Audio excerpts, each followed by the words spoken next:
While attending Cannes Film Festival to receive a cinematography award, 12-time Academy Award-nominated cinematographer Roger Deakins was announced to be joining director Denis Villeneuve on the sequel to Blade Runner.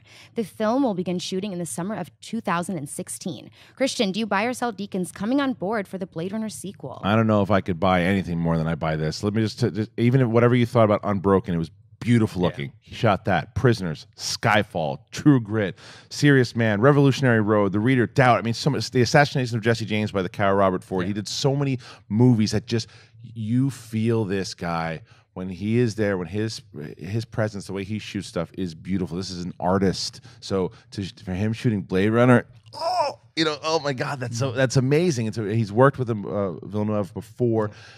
Yeah, I mean, how do you not buy this? This is one of the most talented directors of photography that we have right now. I believe he's nominated for like 12 Academy Awards. So yeah, I mean, I heard this and I probably would have jumped for joy, but I didn't. Okay.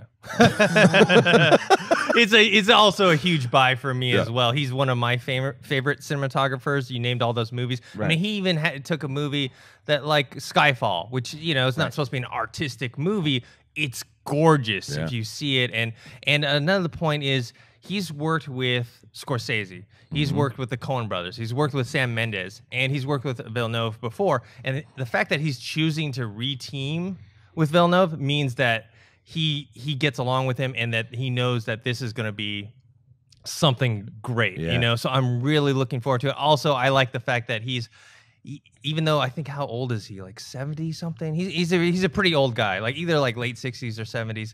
He's actually gone over to digital, and he's not one of those people like, I must shoot on film. He understands that digital is kind of the future, and not that it's bad to shoot on film, but you can have choices, and he's one of the people that didn't just complain about all that stuff. So, David? I definitely buy it. I mean, just because this guy, like you said, his resume. I mean, No Country for Old Men is one of my favorite movies.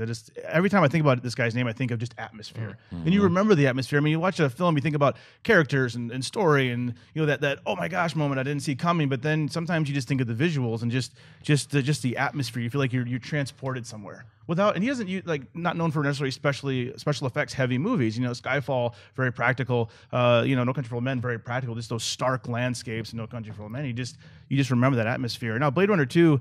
I don't know. I hope it's good. I feel like Blade Runner 1 was just so stand-up. I was like 84, 85 that came out. Yeah. And I love that 82, film. I think. 82. Okay, yeah. And I have the new Blu-ray, and there's like 4 different endings for that film. So I don't know what the sequel is going to do, but I am excited to see it, especially with his name attached to it. I'll tell you why I'm more excited about this movie because Alcon Entertainment has not had a lot of hits recently. I think The Blind Side was the one that really put them on the map. They've had some other hits before that, but that's the one that made their money. And then they had some like Dolphin Tale, and then they had just a bunch of bombs, right?